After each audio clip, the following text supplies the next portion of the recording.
2024. Hello everybody, welcome back. Welcome to the madness. We're going to be talking about Israel, Iran. We're going to talk about inflation. Make a poll. Help articulate that tonight. You can call in tonight. We've got a call-in show. We're in Canada. You can call in at 709-589-4406. I'm going to be your host, Dana Durnford. And all lines are currently open. Will a Israel and Iran war, I don't know if that's the right way to put it, but I'll explain that in a second.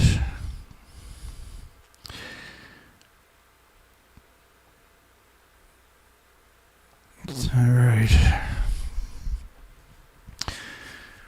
So we got to kind of back the train up a little tiny bit. I hope everybody had a good weekend, if that's possible. Yeah. So there's no headlines. I can't find any headlines about Iran talking about killing 13 Israeli kids today. There sure is a lot of headlines and tweets and Twitters and everything else of the Israelis bragging about killing kids. So how the hell do we ever get to that stage? It's just disappointing, to say the least. On the brink, satellite picture shows Israel struck Tehran's nuke site. I was listening to the intelligence community, and they were showing videos of Iran literally knocking almost all of Israeli missiles before they struck the soil, which is Israel's worst nightmare, clearly. And you're going to see, I got a bunch of headlines from today and yesterday to cover. And Israel, they gave up after just a few hours and went back. They didn't make it through, and they're worried about retaliation, and I would imagine they should be worried by the looks of what Iran is capable of. Iran can launch and defeated their Iron Dome system the last time 90% or something got through. And, Iran can't censor the videos coming out of there per se, right?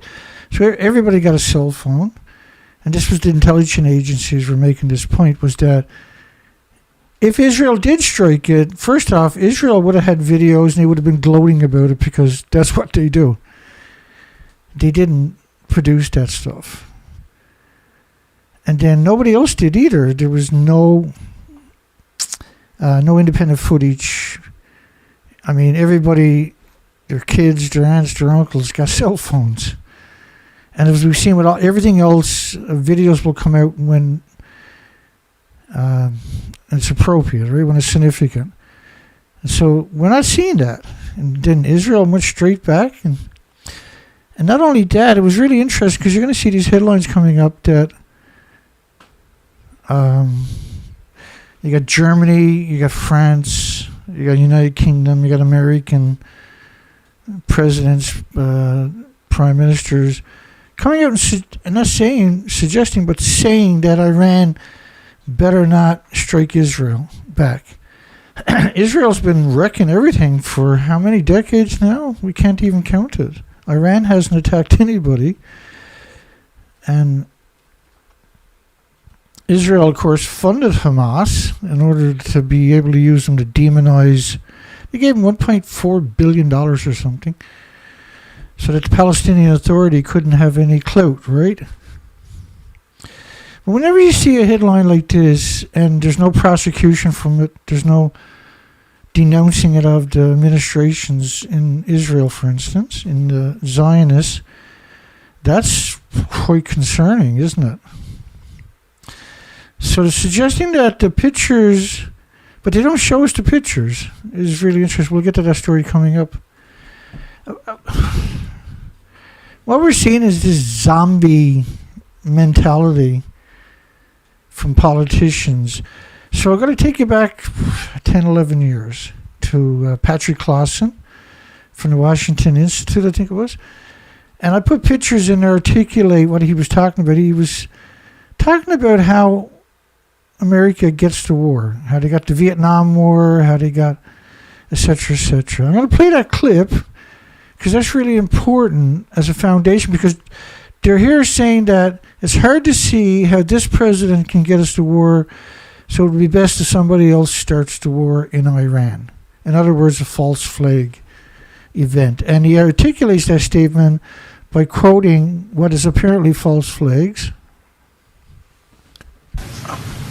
I frankly think that crisis initiation is really tough. And it's very hard for me to see how the United States president can get us to war with Iran. Some people might think Mr. Wilson wanted to get us into World War I. You may recall he had to wait for the Lusitania episode. Some people might think that Mr. Johnson wanted to send troops to Vietnam. You may recall he had to wait for the Gulf of Tonkin episode. We didn't go to war with Spain until the until the Maine exploded. And may I point out that Mr. Lincoln did not feel he could call out the Federal Army until Fort Sumter was attacked, which is why he ordered the commander at Fort Sumter to do exactly that thing which the South Carolinians had said would cause an attack. Some people might think that Mr. Roosevelt wanted to get us into World War II, as David mentioned. You may recall we had to wait for Pearl Harbor. So if, in fact, the Iranians aren't going to compromise, it would be best if somebody else started the war. If the Iranians are not going to compromise, it would be best if somebody else started the war. If they're not going to start the war, then it should be a false flag attack in America to get the support of the population to go to war against Iran. This is just a part of that speech, but it's quite telling, right? Let me step backwards for a minute. White House seeks answers from Israel on mass graves at a hospital in 2024, April 2024. Mass graves at 2 Gaza hospitals destroyed in the Israeli siege. How many hospitals has Iran blown up? Anybody know? None, right? How many hospitals has Hamas blown up belonging to Israel? None, right? How many hospitals has Lebanon blown up in Israel? None, right? How many hospitals has Syria blown up in Israel? None, right? Hi, everybody. This is a call-in show. I encourage people to call in at 709. We're in Canada. And have your say. Get your input on Iran and Israel conflict. So, Israel, there's a lot of smart people out there on this subject, right? And are sincere, too. Health workers uncovered nearly 340 bodies of people killed and buried. They're not saying soldiers or military. They're saying bodies of people killed and buried by Israeli forces. Now, if this was Hamas, Israeli would have had them on a pedestal, right? Would have had their heads on sticks, and they would put the videos all over the internet, and all the other Israelis, the Zionists, would have came there and spammed it and promoted it, right? Like, there's no headlines of this kind of stuff about Iran. And Iran has warned Israel every time that they struck them. And they didn't struck the civilian population. And the missiles that Israel shot down struck the Israeli population, not Iran. Clearly targeted and gave them warning, even, which is something Israel has never really does. They'll tell them all to go over here, and then that's where they'll bomb, right? And the whole planet is being held hostage by this little country that, wherever they went in throughout history, has been nothing but a nightmare, nothing but a pain in everybody's arse. and has caused nothing but misery and death. And they're the fourth biggest weapons producer on the planet, and which is the military-industrial complex, which is a misery machine, isn't it? Here they are. They destroyed all the universities, all the archives, all the heritage sites, all the museums, and anything with Gaza written on it, for instance, or Palestine. This kind of contempt, and then we're supposed to what? Worship them for some reason? We're supposed to give them a pass on monstrous, like, Benjamin Netanyahu went to the American Congress and done a 1-hour speech, 60 minutes, and he got 55 standing ovations. 55 standing ovations. I mean, there's lots of reasons to tell that criminal to get the hell out of their Congress building, right? Their parliament, not parliament, I guess their Congress, their Senate. And there wasn't a single patriot in all these senators and Congress people that denounced it or turned their back on him or walked out or anything. 55 standing ovations. And they're not going to gain anything. All you're doing is just creating perpetual conflicts and diseases and misery, and with no end in sight. And the military itself, which is a conscript military, everybody's forced to serve the military. And you got many decades now of indoctrination generationally. So all families, everybody in the family of age served in the military. That's indoctrination. You're not seeing... And their cruelty, their ability to be completely disconnected is really... It's just simply uncalled for in every sense of that word, isn't it?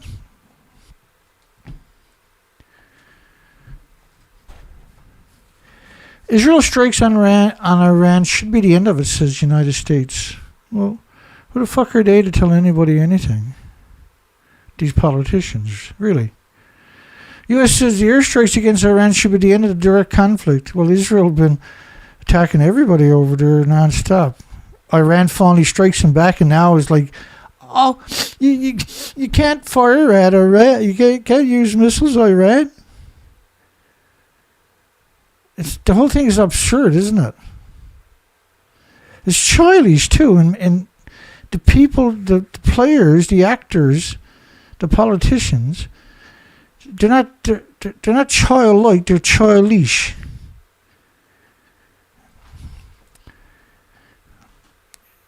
Israel struck Iran in retaliation after launching nearly 200 missiles, but it launched the missiles because they assassinated.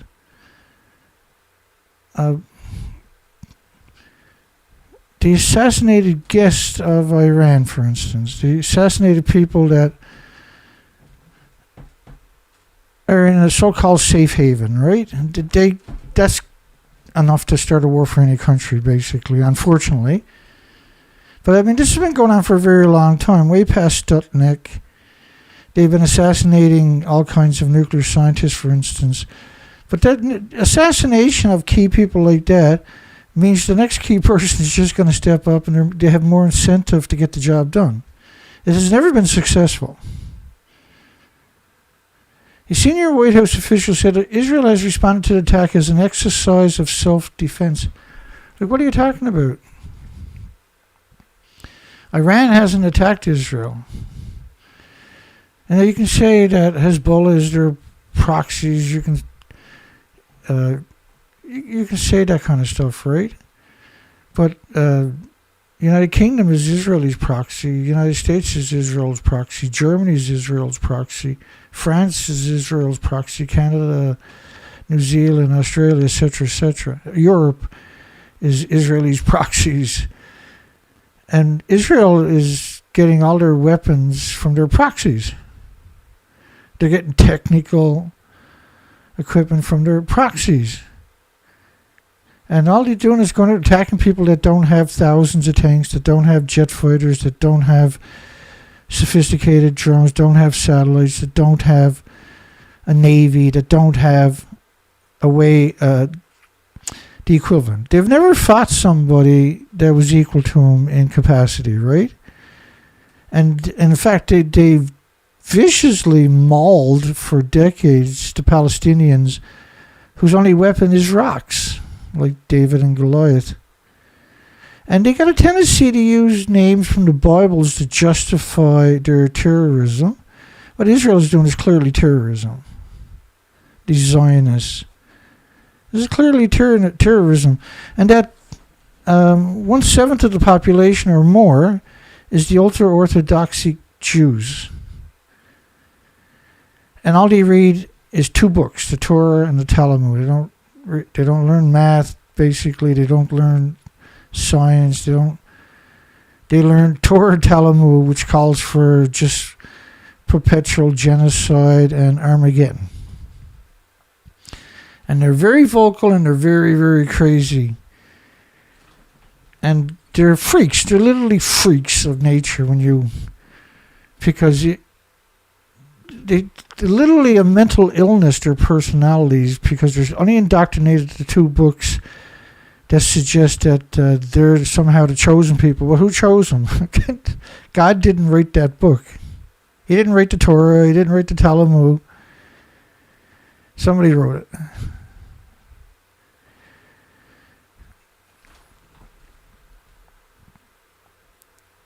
And so Israel didn't build these airplanes. And without this stuff, Israel wouldn't commit the crimes against humanity they've been committing, right? And the soldiers, they're burnt out now. You can tell clearly. You're seeing a lot of post-traumatic stress disorders showing up amongst them. And I remember some of the first videos last October coming out from the Israeli soldiers, very young soldiers. And there was a couple of videos right away showed up where there was these Israeli soldiers, they're basically teenagers, 19, 20 or something. And they were crying because someone shot back at them. It was okay because they were shooting at the Palestinian women and children, sniping and stuff like that. But someone killed a couple of their buddies, their soldiers, and they were brokenhearted and crying because they were saying, we're just kids. This shouldn't happen. But they were overkilling other people's kids because that was the indoctrination. Their whole life, all they can think about was when they joined the military and go kill Palestinians, then they became a man, or then they became a woman. That's how they say it's like a rite of passage. Until you kill a Palestinian kid, or because the majority of the population are around 15 or something. Until you kill a Palestinian, you're not a whole man. How did we ever get to a point where that was considered acceptable? If I'm wrong, give me a call. If you agree with me, or you got some input, give us a call here in Canada. That's 709-589-4406. I know I'm going to be censored heavily for even trying to have a conversation like this.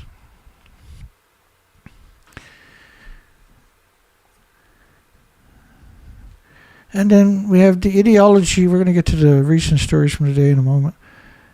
Benjamin Netanyahu, which is the Prime Minister of Israel, for some reason, I can't understand why anybody would elect that creature. And he's aligned with the ultra-Orthodox Jews, right?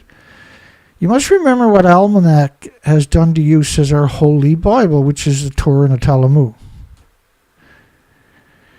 And they despise Christians. Anybody that believes in the Bible, the King James Bible, or anything else, they just despise them. Because only the Torah and the Talmud, which promotes Zionism, right? Promotes genocide. And justifies their genocide. They justify their genocide through that venue.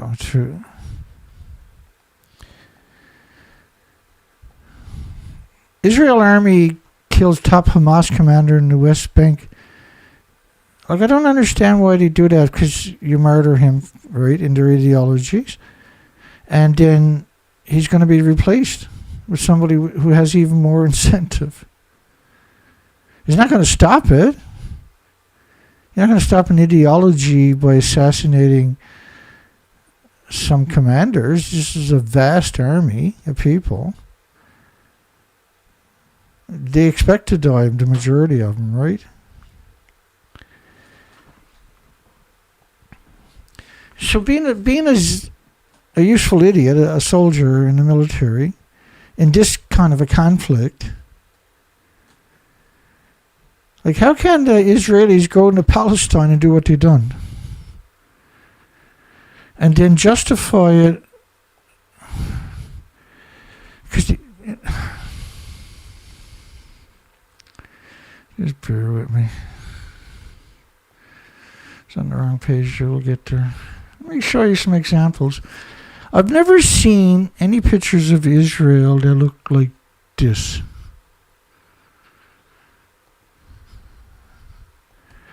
And all of Gaza now looks like that. And like this, for instance. And lots of Lebanon now looks like that.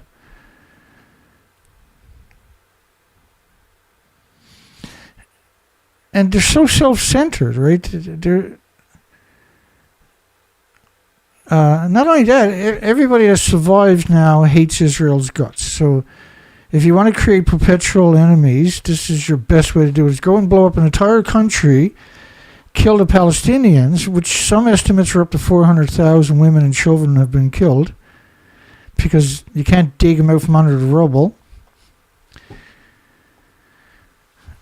Israel-Iran's latest, Al speaks on Israel strikes as 1 dead and dozens injured in a bus stop attack. Israel confirms a strike on a military target, but for the first time they haven't showed any proof of it. How come they don't show proof of it? And this is literally one of the stupidest people I've ever come across. The definition of moron is written all over him. Precision strikes. That's what they said about Gaza, by the way. That's precision strikes. They're not targeting Hamas. They're targeting the Palestinians. Iran thwarting immediate threats to the state of Israel. What are you talking about? Israel is going to respond, right? For sure. Not maybe, not perhaps. And they're basically going to do something that's never happened to Israel. That's why Israel is like it. They've never been in a real shooting war. It's always a one-sided. It's always a false bravado. They're getting slaughtered in Lebanon. And they know they made a big mistake. But they don't care about their soldiers. Caring about their soldiers is not part of the... Like, they got all kinds of volunteers coming from all over the world who don't understand how the world works. They're just believing this fake patriotism of Israel. If the regime in Iran was to make the mistake, that's actually him when he was younger right there, huh? And that's him now, isn't it? Thinking that something like this is going to resolve it, really? You're going to blow up another person's countries, kill all the civilians, and then do that just because you can, or because you read a couple of books your whole life?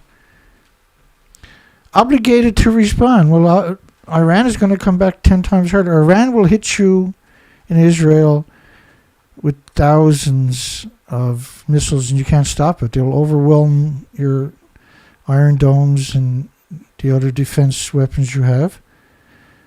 And they'll target your fresh water. They'll target your power plants. They'll target your infrastructure, like you've done to everybody else. And for the first time in history, you're going to look in a mirror and you're going to realize you're not invisible. And if you use nuclear weapons, you're going to drag in who? Because you got India, you got Pakistan, China, and Russia on one side, and Iran. On the other side, you got America, Great Britain, which is not so great, is it?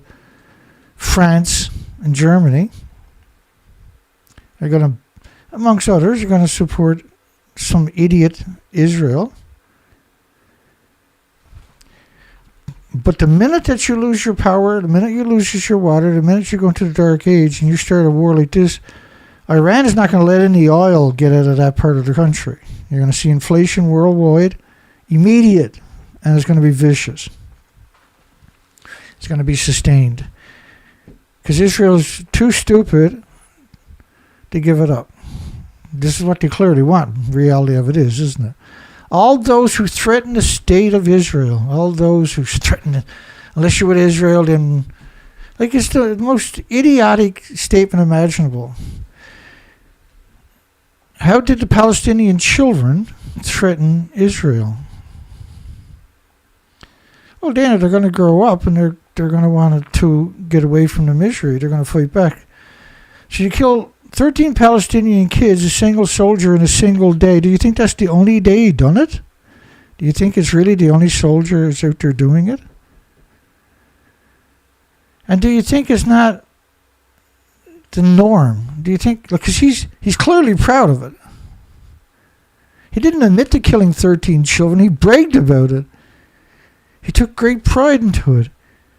He was boisterous. He was so boisterous, he put it up on social media and went out and done it again because it's normal.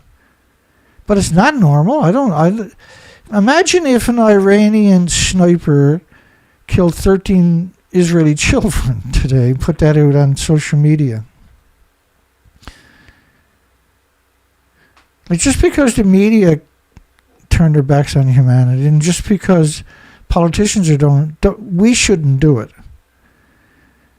Because if there's a couple of thousand people out there doing what I'm doing today, we would change everything. The reason they do it is because we're silent and because we're complacent and because we refuse to appreciate how powerful your voices are. You got the most powerful thing on the planet. It's more powerful than everything put together. It's your voice and facts. And you live in this one moment, this stitch of time, in the greater scheme of things. We are just a little bleep in the history of this planet.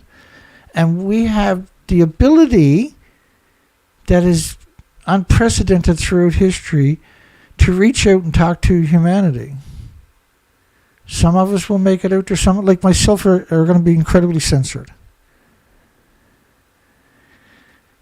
And that doesn't matter. What matters is when you look back on life, will you look back and say, I wish I had done this or I wish I had done that? I never have that issue. I just wish I could speak out more. I wish I wasn't censored. But it didn't stop me. And if I don't speak out, then I won't be able to sleep. If I don't come out and say rationally that this is clearly to drag the region to a wider, well, like Patrick Clausen said, and I played the video for you earlier, it's hard to see how this president can get us to war with Iran. That was always their goal, wasn't it? Iraq, Afghanistan, Syria, Lebanon, Gaddafi, the rest of them. But this patriotism, it doesn't serve your countries. Clearly, in these contexts, it's not serving your country. You're serving a corporation that sells weapons. And you're a bunch of really kooky, creepy people that get off on genocide. Because why would you invoke, like, oh, well, we're going to hit you back. You're going to pay a heavy price. But you wear a military uniform. That's all you know how to do. Everything is a nail, and all you got is a hammer. And so it's easy for somebody that allows their soldiers to commit these crimes against humanity, and children of all things, and not denounce it. They don't denounce it. We demonstrated that we have both the capabilities, but you didn't. You didn't put in any evidence that you struck Iran, did you? Not a single shred of evidence. How come? Because normally you're extremely boisterous, aren't you? But everybody in Iran got telephones. The pictures would have came out immediately. And the intelligence community agreed with that, and it didn't. Iran stopped almost all of your missiles, which means now that you're in real trouble. So you need United Kingdom and America and Europe and other countries to protect you, because you got your foot up your arse and you can't get out of it, can you? But Iran doesn't care anymore. And so Israel got nuclear weapons, but a lot of people got nuclear weapons. Using nuclear weapons is not going to help Israel. How the hell is using a nuclear weapon going to help Israel? Once you use a nuclear weapon, then everything comes off the table, right? And it's hard to imagine Iran doesn't have a couple of nuclear weapons poked away. But they also allegedly have kinetic weapons, which can strike at around 18,000 miles per hour and do the animosity equivalent of a nuclear weapon without the radioactive fallout. Israel's not a very big place. It's all jammed together. And it never had to go this way. This nothing but a pain in the ass to everybody on the planet since they existed. Particularly the victims close to them. Anybody close to them is a victim of this ideology. Offense and defense to defend the state of Israel. You didn't defend them when Iran smacked you the last time. You certainly ain't going to be able to do it this time.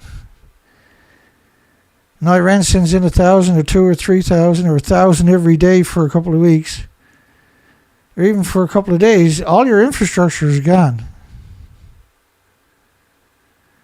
It's going to take you years to rebuild it. And that's part of your problem right now, is you've been living high on the hog and fat on the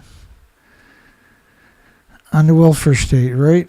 You got everything given to you. You got everybody there bought and paid for. The Israeli Air Pact, the lobbyist group, 7,500 lobbyists. The parasite on humanity, basically. Buying politicians still not going to save your ass, or anywhere close to it. And if Iran does what it appears they're going to do, all you're going to do is end up getting shit kicked out of you for here on out and cause inflation worldwide, and you have no future. You're literally stupid in every sense of the word. And clearly this is what you want, and you just don't understand the big picture. You can't live in a state where all you do is attack everybody around you. Eventually people are going to attack you back. And you can't go crying like a baby when you get slapped back, can you? Can't pretend that you somehow have the moral high ground. The idiots of Israel, the Zionist morons, have done nothing but attack and destroy everything around them, and suggest that somehow magically is going to fix all your problems. You know it's not going to fix your problems.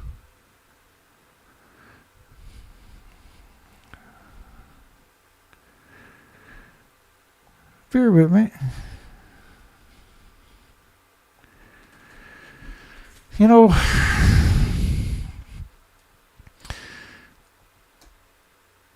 one of their ministers, I got it here now, I'll bring it up. You got a minister, nobody will let us starve the 2 million Gazans to death. Not Hamas, not Hezbollah, but the 2 million Palestinians. What about all the countries surround Israel and starve the millions of Israelis to death? Is that a crime? Would that now be a crime? Because apparently they don't see it as a crime. It's not a crime to shoot children all day. It's a crime to kill Hamas. It's a crime to kill Hezbollah because then they ain't got anybody to demonize, right? They need Hamas and Hezbollah to justify the genocide. Can't have a genocide without a boogeyman.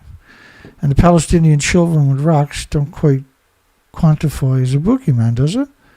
Israeli minister, I mean, he's been in the media a lot, hasn't he? This crazy guy.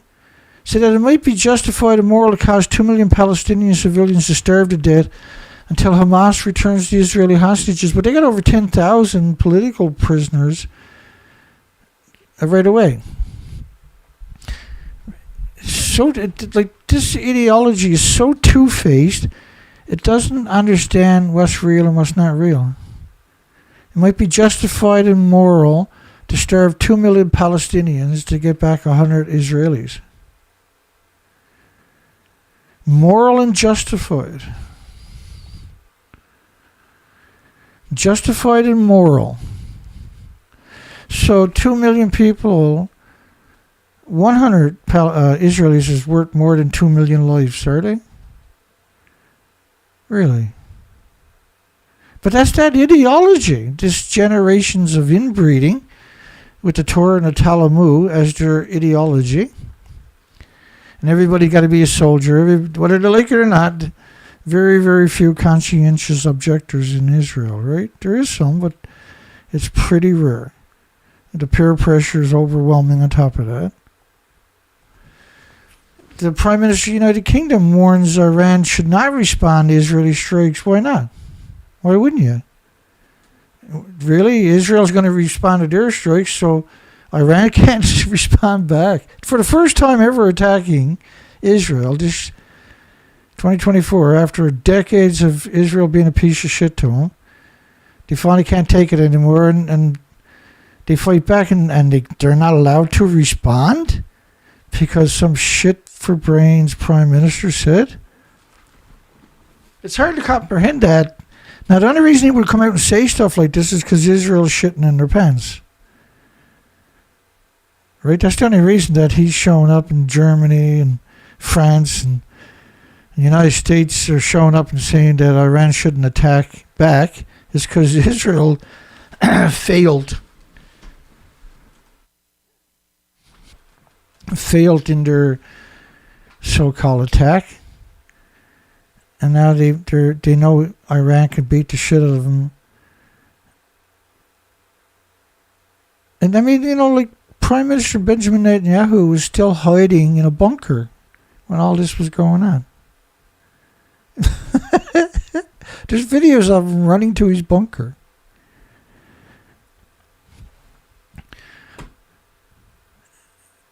Like the definition of a character definition of a coward is Benjamin Netanyahu, isn't it?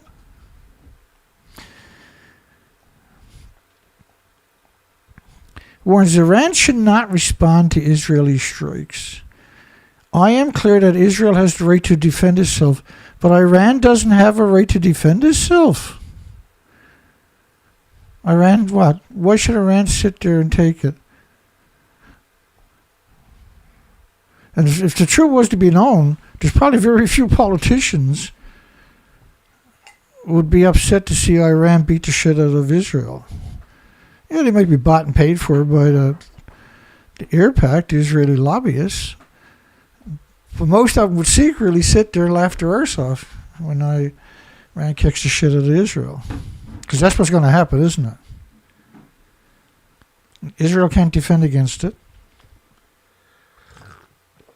All their jets are breaking down. Their tanks are all breaking down or getting blown up. They're taking huge casualties. There's fatigue is very real now throughout the entire. Morals are at the bottom. There's nothing going to raise it up. Benjamin Netanyahu's hiding in a bunker with the women and children. Austin to Gallant, which is Israeli. Iran should not respond to Israeli strikes. Like, what are you talking about? U.S. Secretary of Defense speaks to Defense Minister right alongside of him. The American and Israeli flags behind him. Following the IDF strikes on military targets, which they didn't hit. Only a few got through, but 90+% didn't get through. Reaffirms the United States, and then they went back home with their tails between their legs like cowards. It's unbelievable what we just saw, wasn't it? I was watching it. I was like, oh shit, here we go. We're in World War III. We're going to get it now, baby.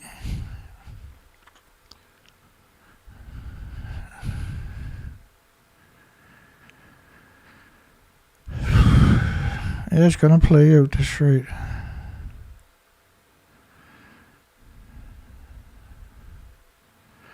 Hello, everybody. I don't know. See, I think if Iran strikes Israel with 1,000 missiles, and then they're attacked by Israelis' proxies, like United States and United Kingdom, etc., they're going to launch a lot more. They're going to launch 100,000 missiles at Israel and be damned. You ain't got no choice. Right? They don't have any choice, do they?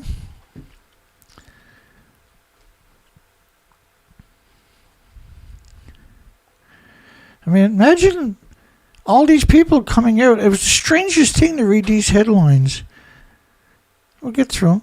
U.S. Secretary of Defense Lloyd Austin spoke on Saturday to Defense Minister Shitferhead following the IDF's overnight misses on military targets in Iran. Let's call it what it is. They were misses, right? They missed them. These are zombies. And everybody that knows these politicians knows they're zombies. Their families, their friends, their neighbors, their kids, their wives, their teachers from high school. All knows these are idiots. These are chicken necks. Iran is not considering a response. Iran is going to respond. And they show these pictures, as Israel said it hit Iran's targets, and they show all these pictures and all these stories, but they don't show any damage, do they? They just show the cities, but they're not showing damage. Normally they show the damage. And now Iran's supreme leader said the country was considering its response. No, they're 100% going to respond. Too sweet, too. The evil committed by the Zionist regime. Israel's a terrorist state. If you live over there, the only way you can describe them is as terrorists. They go out and attack everybody that don't have a standing army to fight back with. Anybody that don't have 4,000 tanks and don't have all the artilleries and don't have sophisticated drones and don't have fighter jets and don't have a navy or anything else. That's what they attack. They attack people generally who can't fight back. Iran can fight back and is and will now has crossed the line. Has told them, don't go doing it. And if Iran doesn't strike them back, Israel will finish Iran off. Iran has no choice now. And so they will strike back hard. And this is a military-industrial complex maneuver is what we're looking at, right? They got a lot of weapons. They want to sell them. They like war because that's how they get their stocks to grow. All they know, the only way to make money is genocide. That's how they make money. And they've been at this for thousands of years. Biden knew and encouraged Israel to bomb Iran to deter further attacks as Tel Aviv issues a chilling ultimatum. Well, you can go chilling ultimatum, but they ran back to Israel with their friggin' tails between their legs, didn't they? There was no mission completed. They didn't hang around. They just got the frig out of Dodge right away. It was the strangest thing I ever saw. Some people are going to say, well, they were testing out Iran's defense. Well, Iran's going to test out Israel's defense right away, isn't they? I'm expecting 10,000 missiles to hit Israel from Iran. Because otherwise, Israel's never going to learn. And the reason Israel is like it is because nobody's ever challenged him. And now they're in bad shape. I mean, their military's fatigued. They're battle worn. Now their post-traumatic stress disorders rampant throughout the ranks of the genocide committers. It was all fun and games for a while. You know, a lot of these soldiers are jacked up on drugs and vaccines and everything. And that stuff wears off. Biden encouraged Israel to bomb Iran. And it's not like a real war. See, they're not fighting tanks. They don't have fighter jets picking them out of the air. It's a coward thing they do. It's one of the most cowardly things I ever saw.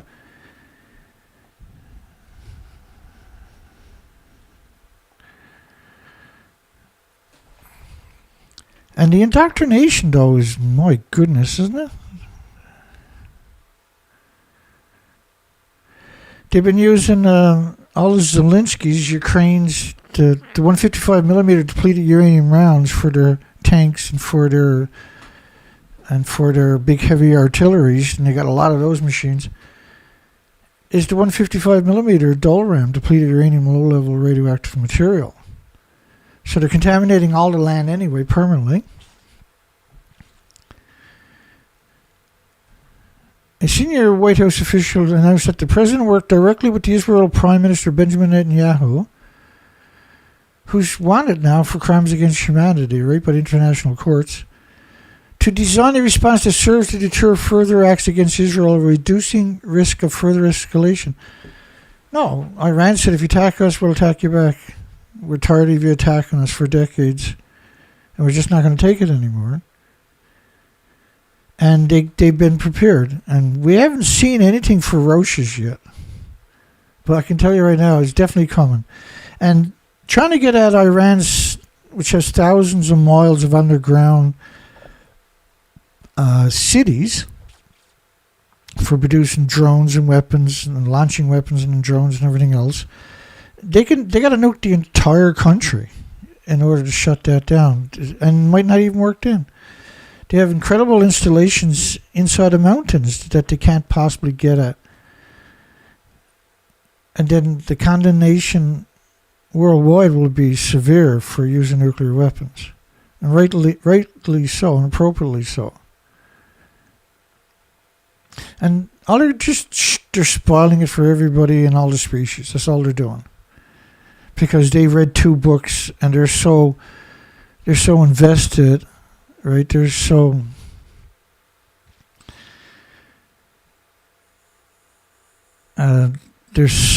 caught up in their ideology. I mean, like if you compare the hardliners, the hardline Muslims with the hardline Israeli ultra-Orthodox Jews, they're all crazies anyway, right? I mean, they're crazies. Because their ideology, you can't have any kind of progress or any kind of future. The Orthodox Jews, I mean, if they see women out walking around that's not completely dressed in an Orthodox way, they spit on them, they attack them, they're vicious. The official also claims the White House worked with Israel over the recent weeks. But the Israeli military has already issued a chilling ultimatum to Iran if the country decides to retaliate for the airstrike. So they're talking about, this is supposed to be the airstrikes. They show missiles coming in, but they got shot out. The videos clearly show that did show up, shows this getting shot out of the sky. Again, see, this is not evidence that they struck Iran, is it? And this is the evidence they put out. The strike hit roughly 20 sites over the course of the night. Well, this is daybreak. But they're not showing any damage. They're not showing any explosion. They're not showing plumes of smoke rising up in the sky.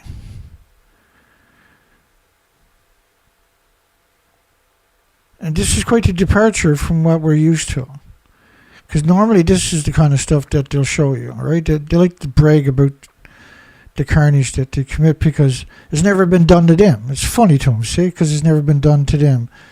But I can guarantee if Iran sends 1,000 or 2 or 4 or 5,000 missiles their way, they're going to do more whining and sniveling and crying Oh, we got attacked. But this is what they do to everybody else.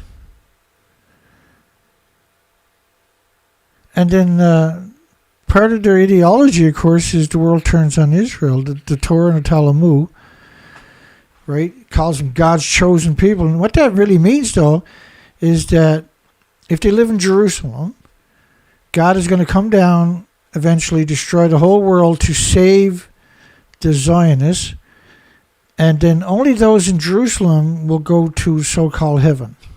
And this is why they're ethnically cleansing Jerusalem, is of the ultra-Orthodoxy, or the Muslims and the Palestinians, because they don't want to fight with them for eternity in heaven, because they're invested in their two books, the Torah and the Talmud. It's really the stupidest thing imaginable. And they knew this when they were created.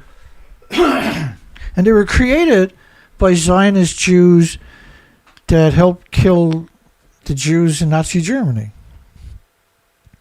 The whole story is the strangest story conceivable. But it's all about, again, you see the strikes hit roughly 20 sites over the course of the night. It's almost daylight. And we're not seeing any damage. So why are they showing... For the first time ever, they're not showing any damage because there was no damage. Israel had hit Iran. They showed missiles in the sky, but they never showed the damage. But normally they would never show these connotations. They would show some kind of explosions.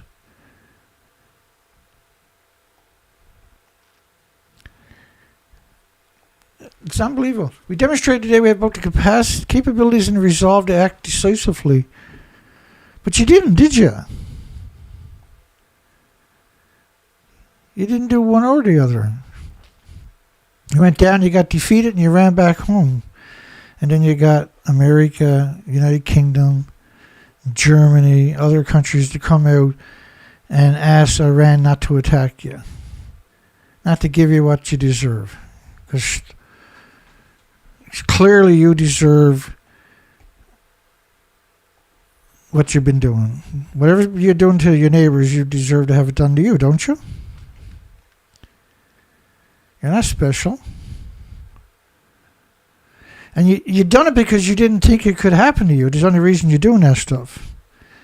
If that soldier thought, or that murderer, a serial killer thought, that somebody was going to go to Israel and do that to his children or his nephews or his brothers and sisters, his family's kids, he would never do that, would he? He would never brag about it either, would he? He's doing it because he knows it's not going to happen where he's too. And because they live in this ideology, this brainwashing moron society. It's a coward society. It's never fought a real military in its entire history. Israel blames Iran and its proxies for attacks on Israel. Israel has never stopped attacking everybody around it. What they've done to the Palestinians is one of the cruelest things we've ever seen in decades.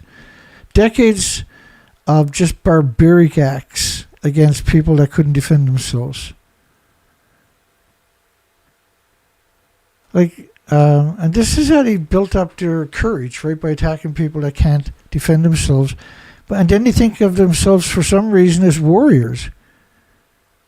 They're so delusional, they actually believe their own propaganda, which is pretty normal in a cult. And the Zionist is clearly a cult, isn't it? It's a zombie cult is the best way to describe it.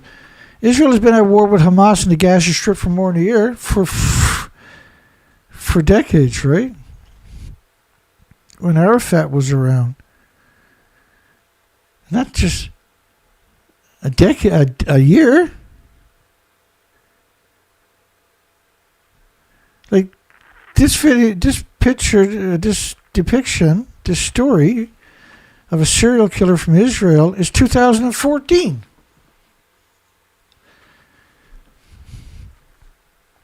And when you're blowing up people's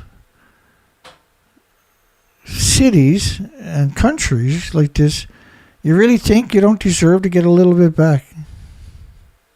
If Iran does this a single time to Israel, they're going to fall apart. Because they live in this false paradigm where they feel that they're invisible. They're completely invisible. And there's no repercussions for how cruel they are. Right? There's zero repercussions for their cruelty.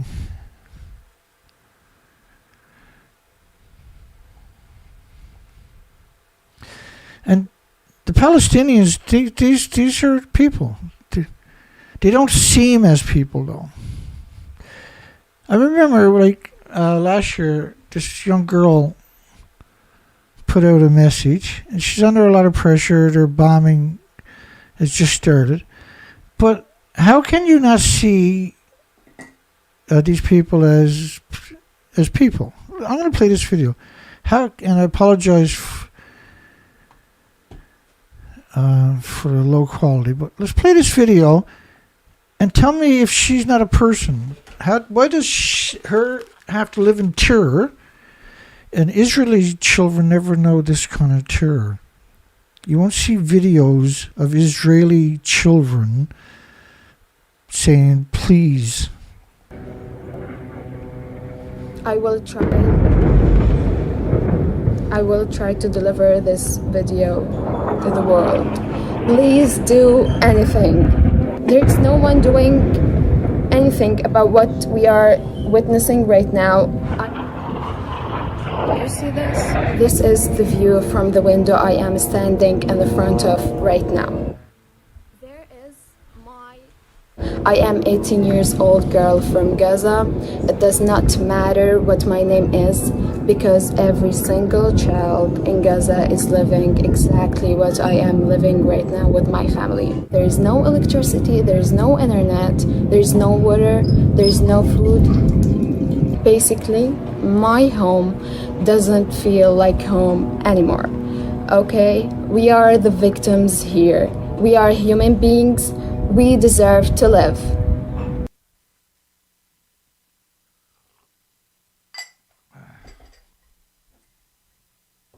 Sorry about that. We deserve to... My apologies. We deserve to live. We deserve to live.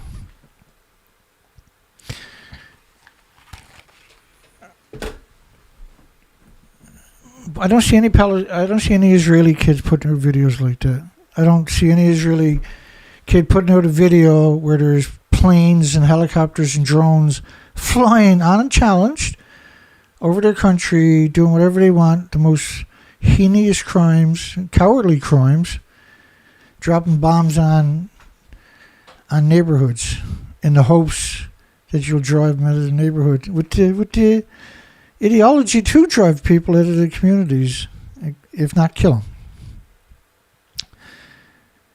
them. How about Iran starts flattening all the residential neighborhoods in Israel? Will Israel complain? Will they come out and do the same thing?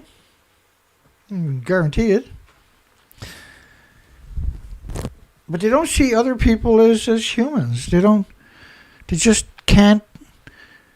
They refuse to accept that people are humans. They refuse to accept the Iranians are people.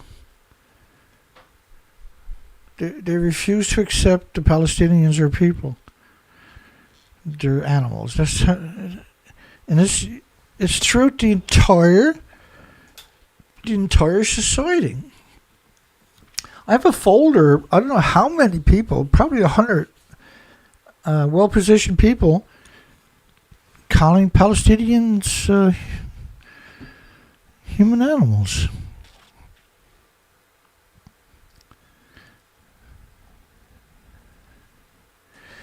Here's another example.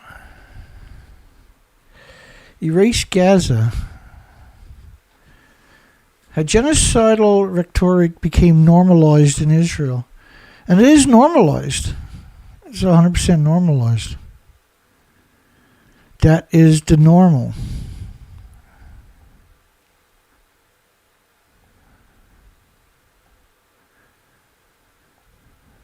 Again, the most obvious that I have in my fingertips is I killed 13 Palestinian kids today. Hamas or Hezbollah, but 13 Palestinian kids. Like, you don't put that out there unless that's encouraged and that's normal. You're not worried about being called for it. You're not worried about being held accountable for it. He's bragging about it. He's putting out a challenge to other soldiers. And then they want you to believe for some reason that they're stoic. My apologies. And in their own mind, they think of themselves as stoic. That's the most failed society conceivable, isn't it? Give me a call, 709-589-4406 here in Canada. I know Israelis are out there watching this. And they're too cowardly to call in and tell me I'm wrong. And explain to everybody why I'm wrong. They're too much of a coward to do it. They're completely incapable. They're cowards, right? They won't pick up the phone and call me because they're cowards. Because that's what cowards do. They refuse. They can't defend it and they know it. But they know deep down inside, he knows deep down inside what he's doing is wrong. He's doing it though because he's encouraged to do it. To act that way. Because being a zombie is the only thing they're really good at, isn't it? We've never seen nothing but that from them, have we? Iran issues a warning to the enemies after Israeli strikes and hints it will respond to enemies. No. To the people that have attacked them. Right? It's so heartbreaking that the whole world is being held hostage by an ideology that reads two books, the Torah and the Talmud, and then uses that as justification for destroying everybody else's harmony, life, and the 8 million species. They don't care about themselves, let alone anything else. They're so whipped up in their own ideology and their own false courage. They don't have the courage to fight a country that can fight back. And they got United Kingdom. They got Germany. They got United States coming out and telling Iran they shouldn't strike them back. Like, what are you talking about? And then it comes after Israeli Prime Minister Benjamin Netanyahu ordered pre-dawn airstrikes on Saturday. Benjamin Netanyahu is wanted for crimes against humanity, the international criminal courts, right? Committing war crimes against humanity. For the barrage of ballistic missiles in the Islamic Republic fired on Israel earlier this month. That was fired in retaliation for Israel's assassination and destruction of... when you come in, you bomb a country's city, deep into the city, you scare that whole city, right? That whole city is living in fear of more terror. That's terrorism. If they does it to Iran, that's Israel, it's terrorism. If Israel does it to them, it's somehow not. It's absolutely unconscionable to suggest that this is not terrorism, what Israel is doing. It was the first time Israel's military has openly attacked Iran, probably the last time. They got defeated and they ran back home with their tail between their legs right away. I was totally surprised when they called it off. They said, no, we taught them a lesson, we're going back home. Israel has never done that. Israel ideas of teaching a lesson is going and flatten the country like they're doing in Lebanon, like they're doing in Gaza. And it's mass starvation across Gaza. You have no water, no food, no electricity for a year, no medical. They bombed every hospital. They flattened every hospital. They flattened every school. That's Israel's. They didn't do that to Iran because they know Iran will do that to them right away. Right? That's the most cowardly thing imaginable, dude. Iran's like, okay, if you want to go, let's go. And Israel's like, no, that's okay. We're going to go pick on somebody who can't fight back. because we're stoic soldiers.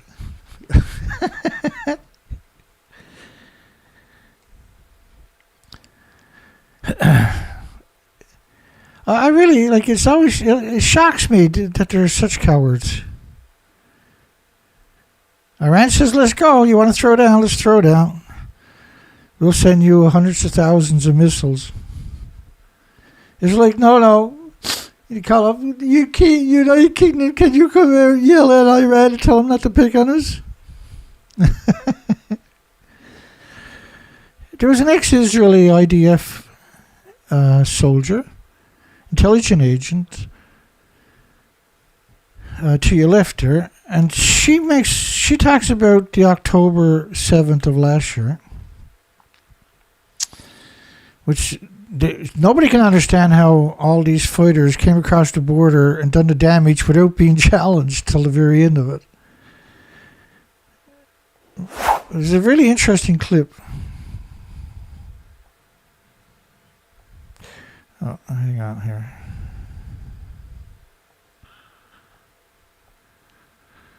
That's the wrong one. Here we go. I just want to make this clear. I mean, it probably is, but you have a system that is sensitive to anything the size of a cat or bigger. That system, since you were manning it, has had 25 years to mature and become more sensitive, to become more discerning. And yet, how many places was that border breached? 15. 15 places If not more, simultaneously? yeah. 15. And that is completely ridiculous because normally with one breach of the fence, the whole army is triggered and things start moving immediately. Things start moving immediately. And here there was nothing for hours. And so I want to talk.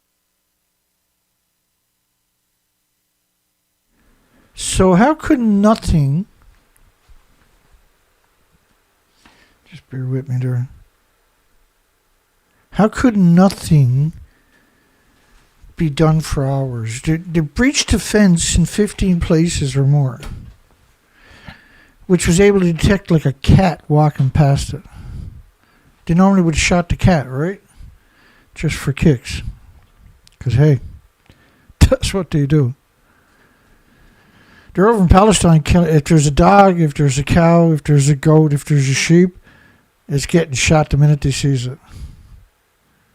Leave nothing behind. If a pregnant woman got a baby in her arm, they'll shoot the shot that'll kill the baby, the pregnant, the child, and the woman. On the brink, a satellite picture shows Israel struck Tehran's nuke site, crippling Iran's missile production as IDF hit Hamas controlled base. Satellite picture shows Israel struck Tehran's nuke site, which means if this is true, then Iran's going to strike their nuke sites over and over and over and over and over and over and over, aren't they? Iran is going to throw back, and they're going to throw down. And if Israel then tries to fly in there, they're going to launch big numbers. And Israel probably won't have an airport to land at after. This is a statement I heard by Scott Ritter. I really like Ray McGovern. I've been listening to a lot of the intelligence agencies for a couple of weeks now. And I've never heard in all these years, and Israel's committed a lot of crimes against humanity, I've never heard anybody else come out and say, particularly people that are public speakers, come out and actually significantly criticize Israel like I'm seeing now. But it's a lot of ex-intelligence agencies. And Judge Napolitano is putting a lot of them, giving them prominence. So we're seeing, I don't know if I want to call it descending voices. I'm concerned and worried about these particular actors. Because they're very vocal, they got a lot of traction, they're showing up everywhere, and their narrative is suspect, if not coordinated. Some of them are reading scripts, so you can clearly tell that. And I know because I read the news every day, and so I know what that would sound like, what it looks like. I've been doing it for years and years and years, right? For a couple of decades. And I'm seeing that a lot. Right? So it's... I don't see the sincerity that you would expect with it. But I know that Israel's ideology calls for the world to turn against Israel, and people in a well-positioned positions like that are capable of turning a lot of people against Israel, which is, Israel likes that. That's great for Israel. What Israel don't need is Iran kicking their ass and taking out their water, their electricity, their ports, their nuclear, their infrastructure. I mean, they're going to shit their pants if Iran comes back, and looks like they're going to. It doesn't matter if everybody jumps on the bandwagon and attacks Iran. Iran is going to unleash. If you flatten all Iran, they're still going to be attacking heavily. There will be nothing left to Israel quite quickly if Iran is attacked severely. They'll just launch everything. You know, inflation is a weapon too, right? So the Russia-Ukraine, I put out a video when Russia and Ukraine first kicked off, and I said, hey, this is serious inflation we're talking about, folks. Start paying attention, because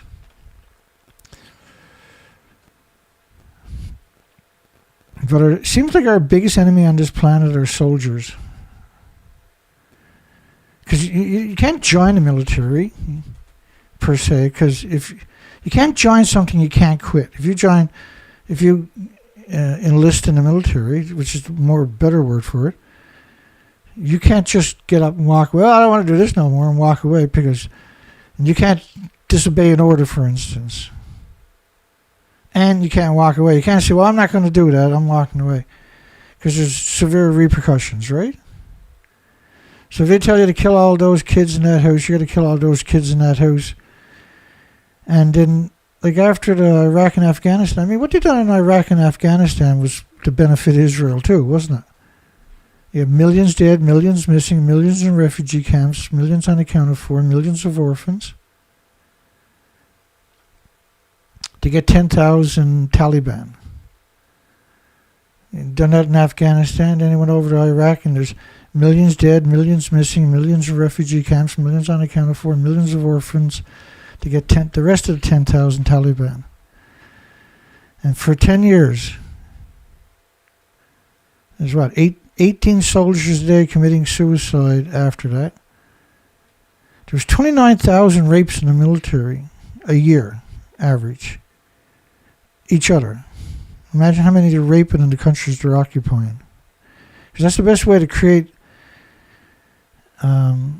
resistance, isn't it? Go in and rape all the women and daughters and stuff like that. This is normal, though. This is normal. This is what they do. A lot of them join the military just to have the ability to go do stuff like that. And they're taking kids that are not old enough to vote. They're not old enough to buy alcohol, or not old enough to buy cigarettes. They're giving them very powerful weapons, and they're old enough to kill other people's children, because they're not trying to kill the military, because they need the militaries. Otherwise, they got no one to suggest they need more weapons and money to fight. So if they kill off the military, then the war is over. So they can't do that. They got to kill the civilians over and over and over and over and over. And we're in the 2020s. How are we supposed to have a future with this still happening, with this Neanderthal, this caveman mentality still dominating the key positions in our countries? I'm worried sick about the 8 million species, and I'm worried about the population of the planet. I'm worried about the perpetual post-traumatic disorders for everybody to manage to make it through this down the road? And then why destroy the entire biosphere and the ecosystem for a couple of books? Dubbing it a violation of international laws, Iran said it entitled and obligated to defend itself against external aggressive acts. Yeah, and which is incredible that Iran's got to come out and defend the fact that they're entitled to defend themselves. Anybody attacks Israel, like, we're going to go attack them. They don't come out and defend it. Well, they kind of do, right? Because they like hearing the sounds of their own voices. Iran's state TV said several strong explosions heard around the capital, pictured in the aftermath of the strikes. Well, I don't see it, though. Do you see it?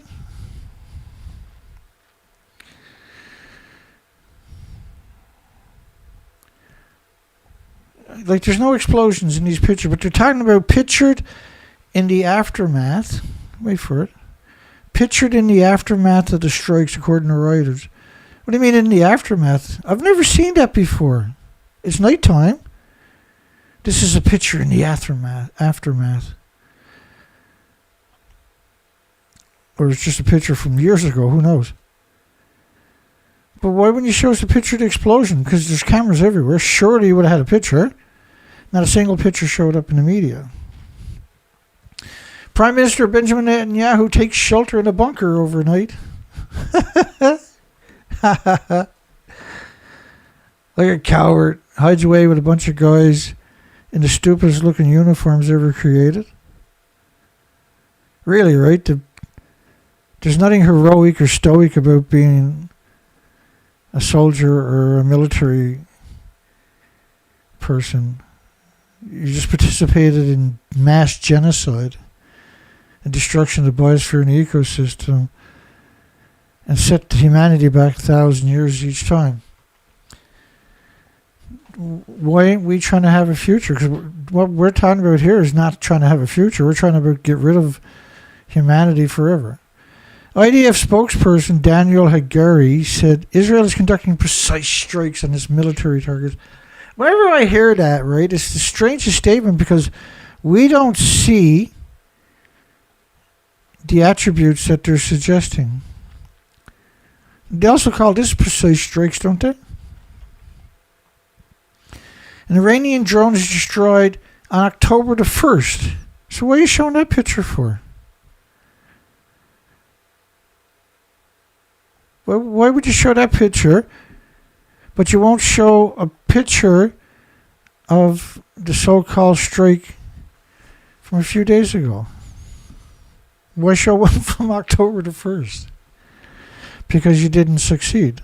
You went home with your tail between your legs, crying like a little baby, and probably telling your friends and your loved ones that you succeeded because you know you're a moron. Hamas, Iran's terror puppet group based in Gaza, slammed the Israeli strikes as an escalation, calling it a violation of Iran's sovereignty. Well, actually, just hang on a second.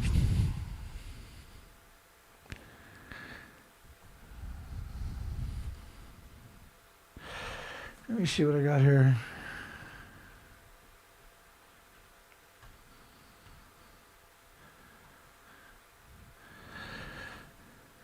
Yeah. One more try. Bear with me.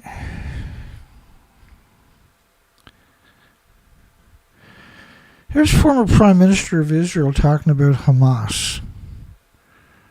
This is quite enlightening. I'm going to adjust the volume for you in real time. I'm going to stop it right away here, so bear with me. Just bear with me. We'll get it right here in a second.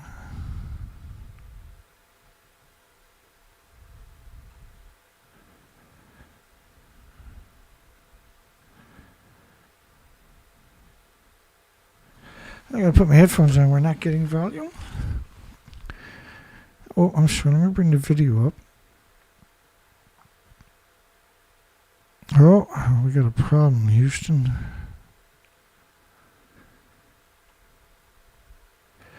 Okay, so it should work this time, but the volume might be screwed up. Us. Let me adjust that before it goes any further. So this is former Israeli Prime Minister. So are you saying Benjamin Netanyahu deliberately boosted Hamas to try to prevent a Palestinian state? Yeah, sure. He deliberately and systematically even told, is on record, whoever wants to avoid the threat of a two-state solution has to support my policy of paying protection money to the Hamas. So what we did, with the permission of our Prime Minister, is to let Qatar to transfer a huge amount of money in cash, probably more than $1.4 billion. By doing it, we increased the power of Hamas. We did everything in order to make sure that Hamas will go on controlling Gaza, and Palestinian Authority will control the West Bank, so they will fight each other. Netanyahu maintains the Qatar money was to avoid a humanitarian catastrophe. Having helped to build up Hamas, Netanyahu has now vowed to destroy it. He fed the beast, and it exploded in our face. If you base your national security strategy solely on force, then you need to win 24/7 forever. So they funded Hamas significantly, $1.4 billion.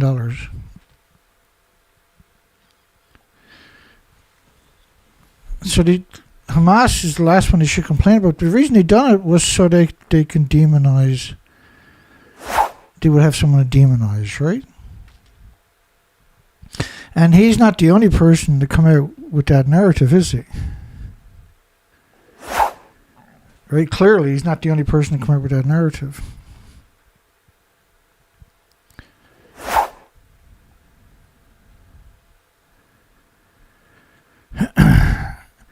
And because Israel Orthodoxic Jews, and because Europac has bought off almost all Congress and Senate, U.S. Senator says Israel should nuke Gaza. Not Hamas, but nuke Gaza. Of course, everybody knows Lindsey Graham. Calling for a genocide. It's supposed to be a crime, isn't it?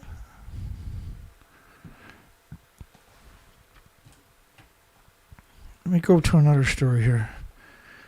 Without the United States to rescue Israel would be dealt a severe blow. But it looks like they will be anyway, because France and United Kingdom, Germany, United States can't stop thousands of missiles, subsonic and even hypersonic missiles, and even some that are allegedly can travel at 18,000 miles per hour, kinetic, and will do the same damage as a nuclear weapon. Colonel McGregor, without the United States to the rescue, Israel would be dealt a severe blow. And so they're sending all their warships down, but that's not going to stop Iran's weapons, is it? Israel got nuclear subs off the coast of Iran. That's still not going to stop Israel from being destroyed. Now that they're for, like Patrick Clausen said, it's hard to see how we get to war with Iran. Iran warns it will defend itself after Israeli strikes. I'm sorry, it would defend itself after the Israeli airstrikes kill at least 4 soldiers, which is the same rhetoric you would hear from Israel if it happened to Israel. Exact same statement, right? And Israel's version of defending itself is to go and flatten countries. Just keep going and going and going. But Israel's never experienced this. The current generation of Israelis are an insult to the legacy of the Jews worldwide. And the United States, Germany, and Britain demanded Tehran not escalate the conflict further. Demand that the politicians demand it. Because Benjamin Netanyahu is starting to realize, and the Israelis are starting to realize, they're about to get the shit kicked out of them. They've never fought anybody that has their own weapons, the capabilities to fight back. They always pick on people that can't fight back. And then they call themselves heroes. They're the strangest society I've ever seen. Iran warns it will defend itself against the Israeli strikes. No, they say every time we will come back much harder. And if they attack their nuclear sites, we will attack. Our attacks will be significant. So there was a video came out, which really, the racism of this planet is really something.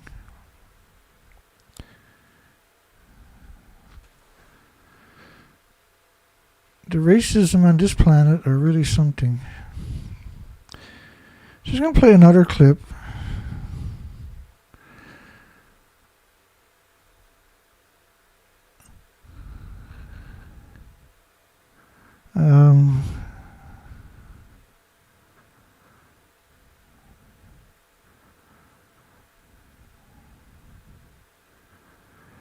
I believe this is the right clip. Let me just adjust the volume for 1 second so I can make sure this is the right clip.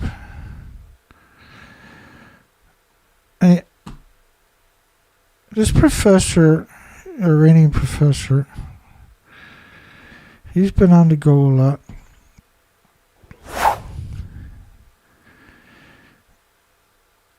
And we missed a piece, but he responds to, she describes him as a pro-Iranian academic. But the media would never do that narrative, like pro-American, pro-United Kingdom, which is meant to demonize the Iranians and dehumanize them. And he calls her on it. It's quite entertaining, really. I'm going to get my big head out of the way. I'll adjust the volume. Syed Mohammed Morandi, who's... Mohammed Morandi, Professor Mohammed Morandi. He's very eloquent, actually. I'm not going to play all of it, or maybe I will, who knows. Here we go. Syed Mohammed Morandi, who's in Tehran for us this morning. A very good morning to you. Thanks so much for joining us today. So Israel has conducted what it describes as precise strikes on military targets in Iran. What's your reaction to those strikes? I don't know if you introduce all of your academics as pro-UK or pro-US or pro-Israeli academic when you introduce me as pro-Iranian, but I'll leave that aside. I think it's quite clear that the Israeli regime is afraid, and that is why it carried out, or incapable, and that is why it carried out such a insignificant strike. Iran will, of course, retaliate, and the Israeli regime will be punished, because the Iranians have pointed out before that every escalation carried out by the regime and every act of aggression carried out by the regime will have to be responded to in order to create deterrence. And one sign of the regime's weakness is something that your reporter refused to say, and that is that the regime is not doing well on the border with Lebanon. And that is why the regime is now changing its objectives in Lebanon. They were supposed to take a significant chunk of southern Lebanon and make that an area where Hezbollah cannot operate anymore. But they're stuck at the border. They've given heavy casualties, especially during the last few days. And so it looks obvious that the regime is weak and vulnerable. You called this an insignificant strike by Israel. The targets, we're told, were military ones, not oil or nuclear facilities, for example. Given that, what level of response do you anticipate from Iran?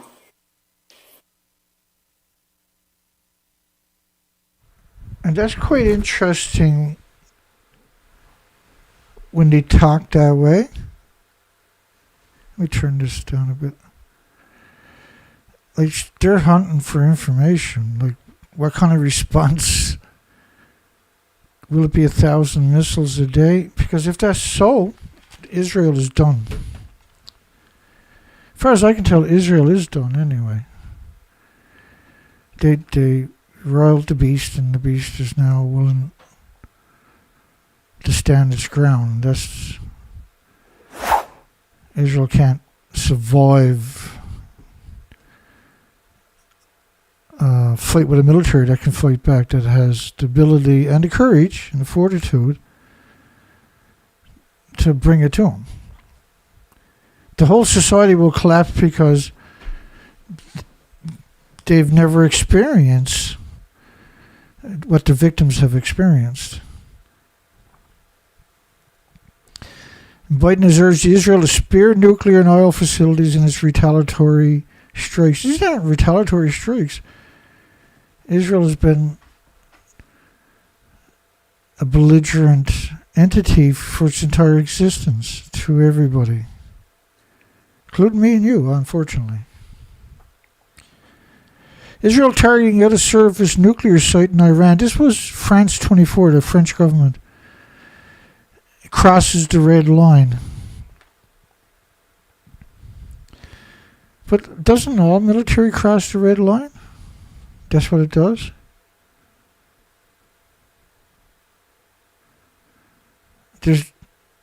Once the military is involved, it's just misery for everybody, including the military.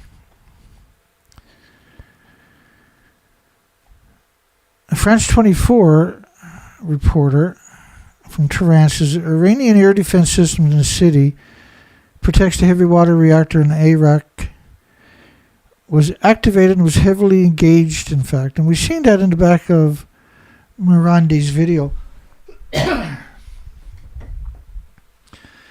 What we're seeing is we're not seeing any... we know some missiles landed, but they weren't significant. Iran defeated Israel, and Israel running back home.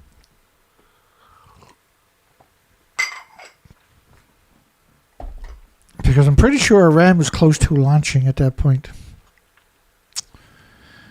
And Israel crossed one of the red lines that the Islamic Republic has warned about by attempting to target a sensitive nuclear facility in airstrikes early Saturday. Attempting. And that's the appropriate word, to attempting. Because Israel's so cocky, it feels it can do whatever it wants. But once they realized that bombs weren't going to be effective, it ran back home because it realized now it's got a problem. Now it's got somebody that's willing to go to war and can fight back. Iran's president warns against further attacks. Well, the media is such a dirtbag. We wouldn't be in this conflict if it wasn't for the media hoodwinking everybody.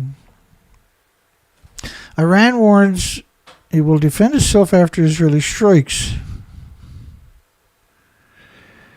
They've already made that clear, right? Professor Mohammed Marandi has come out in the biggest platforms too and made that a fact. It'll come back way harder. No matter what you do to us, we're coming right back at you. Not we, but Iran is very well positioned. He's very well informed. And he's right. Iran warns it will defend itself after Israeli strike. Israel warned Iran would pay a heavy price if it responds to the strike. Well, if that was true, then they would have done damage the last time instead of running away with their tail between their legs. The United States, Germany, and Britain demanded Tehran not escalate it because Israel's shitting his pants. Benjamin Netanyahu's not like bringing it on. Bring it, baby. No, they're hiding in bunkers. Other countries, they're not hiding in bunkers because they're not worried about Iran. They're hiding in bunkers because they're worried about Iran. Other countries, including many of Iran's neighbors, they're not worried about Palestine because they knew Palestine couldn't defend itself, so they went in and destroyed it. Because that's the coward thing to do, isn't it? Instead of making amends and bygones be bygones. Let the water run under the bridge and to start over. No. It's going to destroy it because, sure, that's going to fix everything. That's not going to piss off anybody. That's not going to create any extra enemies. That's not going to create any animosity worldwide, is it? Other countries, including many of Iran's neighbors, condemned Israel's strikes, and some, such as Russia, urged both sides to show restraint and avoid what Moscow dubbed a catastrophic scenario, which is Russia and China and Pakistan stepping in behind Iran to protect them, and Western and Europe nations stepping in to protect Israel. I mean, literally the stupidest thing imaginable is unelected people are going to get us into a war without a referendum. Shouldn't all wars be founded on a referendum? You wouldn't have any wars, would you? Right, like a lot of people, like Mother's Day was never about mothers per se. Like, go buy your mother a card and take her out to lunch and stuff. That was commercialized to denigrate its true meaning. Mother's Day, I believe it was the Soviet Union or before that, was the mothers of the conscripted children, soldiers, child soldiers that were taken to go to battle for the military machine, would go out, I think it was once a year or once every so often, and protest on a certain date, not knowing where their child was and where their bodies were, so they can have closure. And so they would walk silently in protest, and it was allowed. And then that noble, incredibly noble, because it was times were much different than now. And you were taking a chance with your life by doing that. The war machine itself, these people don't have any kind of concept of what love is. These are the animals, not the Palestinians. The people that promote the war, that relish the war, that benefit from the war, these are monsters. These are the scourge of humanity and the 8 million species.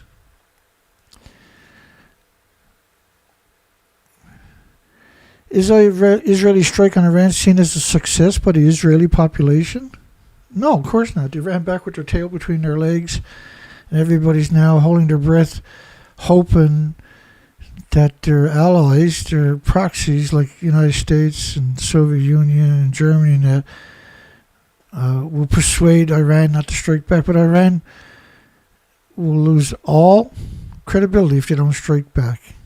And Israel will learn no lesson until they pay a similar price as the victims of them have already paid.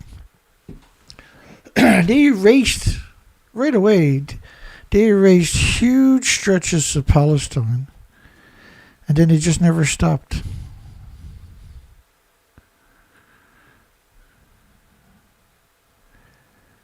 And they believed their own lies.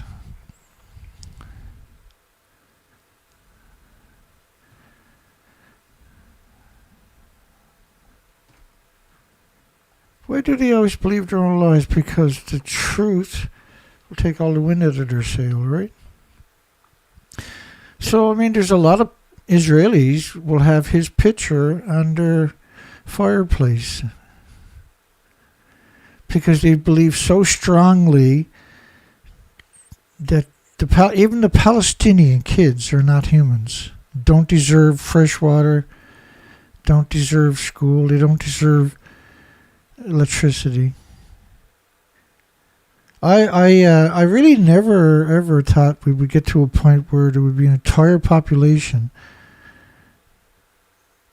that disrespected themselves so much they seen everybody else as prey.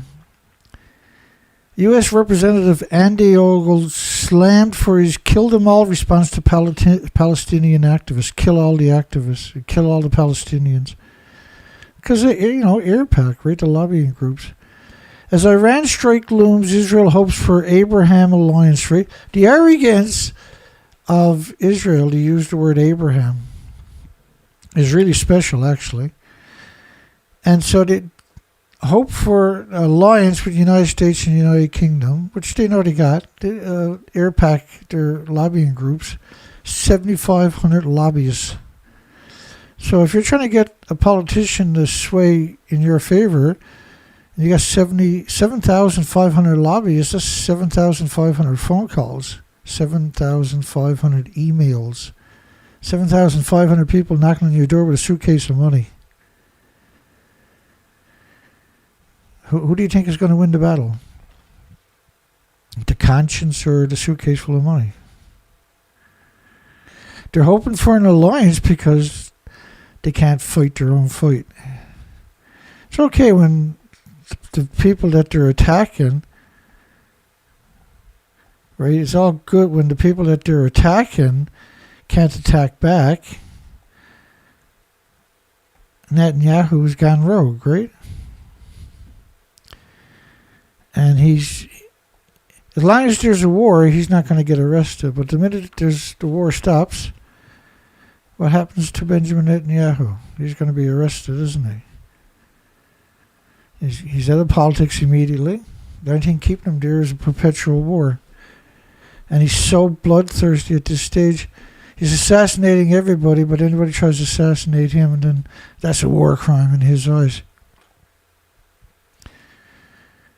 You know, his youngest son, when he was 15 years old, won a contest for reciting the Torah. So his young son was brought up as an Orthodox Jew.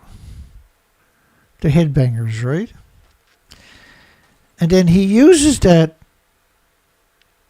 his own son, to get information on the drop of a hat of justification to commit the crimes he's committing, so that at least his family doesn't hate him.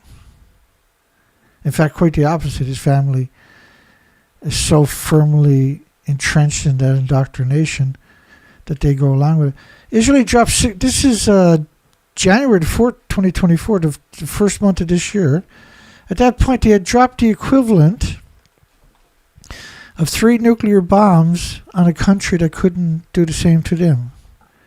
It took their time, white phosphorus, the depleted uranium munitions. It was 50 pounds for every person in the country, basically. Or 55 pounds for every acre, was it? We done the math on it way back in the day. The white phosphorus, by the way, is on a residential population. Imagine if Iran starts using white phosphorus all over their cities. Do you believe for 1 second Israel's not going to come out screeching like a child? When this is what they happily done for years and years and years. Which is more than the weight and power of 3 nuclear bombs like those dropped in the Japanese city of Hiroshima. And because you're using a lot of white depleted uranium munitions,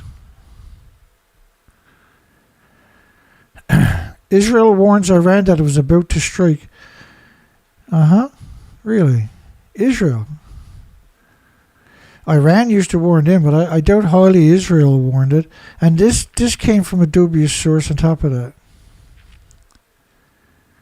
Citing sources with knowledge of the issue. Well, if it was true, Benjamin Netanyahu would have come out and said it, wouldn't it? It wouldn't come out through some... And the company that they're referencing is a notorious, disgusting parasite. The politician in the suit is your enemy. On a large scale, right?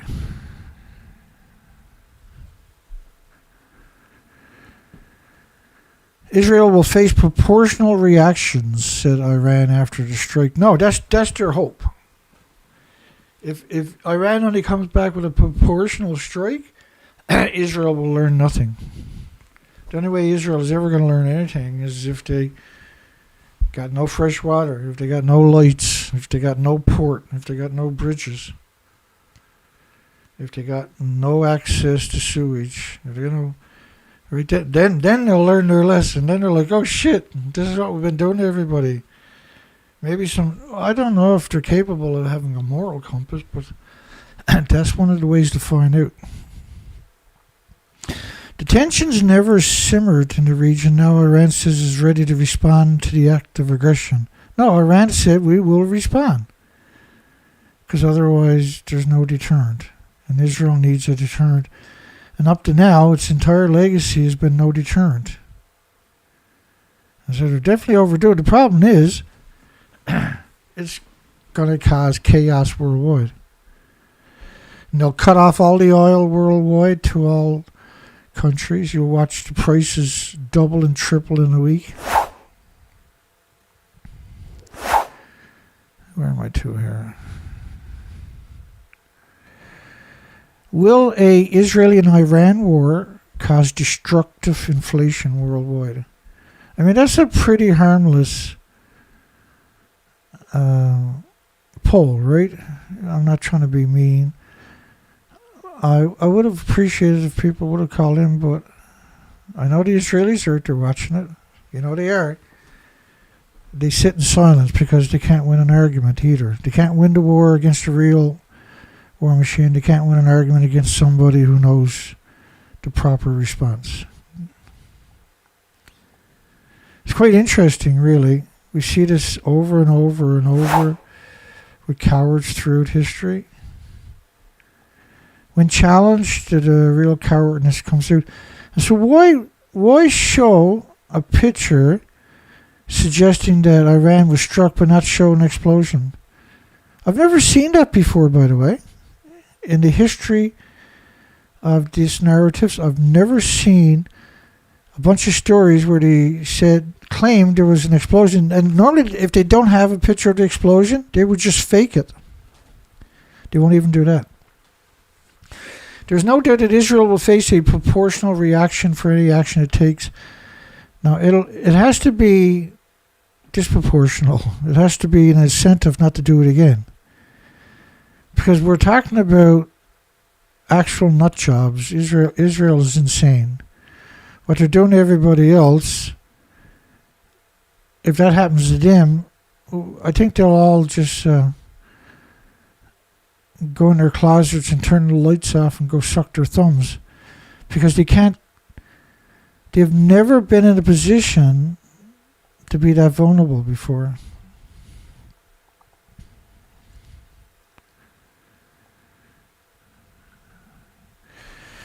And it's normal, right? It's normal to hate in Israel. Even the children do it. It's not shocking to see Israeli children celebrate the Gaza genocide. The indoctrination has been going on for so many decades.